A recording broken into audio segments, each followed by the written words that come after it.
Hello, in this tutorial I'll show you how to get money back from an Uber ride.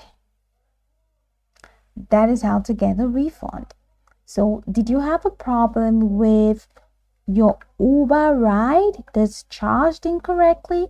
Got a rude driver or the trip didn't happen? Here is how to request a refund using the Uber Rider app. Unlock your phone and launch the Uber Rider app. Make sure you're logged into your account. On the home screen, go ahead and tap on Activity at the bottom corner of your screen. This opens a list of your past rides. Now scroll through your trip list and tap on the ride where you had an issue. This opens the trip details, including fare breakdown, driver info, and route. Now inside the ride details screen, go ahead and look for the help button. Tap it to access Uber's support options for that ride.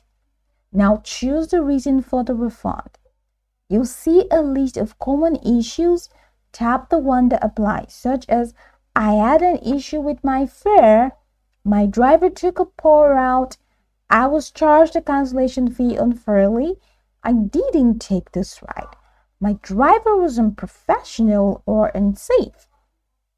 Uber may ask for more information depending on your selection. Briefly describe what happened in the comment box provided. Make sure your explanation is clear, polite, and truthful. Tap Submit or Send at the bottom. You'll see a confirmation message saying Uber has received your complaint. That is it. Uber usually responds within 24 to 48 hours by email or app notification.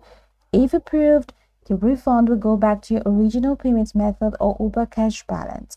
You can only request a refund for rides taken within the last 30 days. If you're refunded via Uber Cash, it will appear in your wallet instantly. If your card was used, expect up to 3 to 5 business days for it to reflect in your bank. Go over the tutorial from the top to the bottom to get acquainted with the steps, and once you're done, you'll be good to go. I hope that this tutorial marvelously helped you search.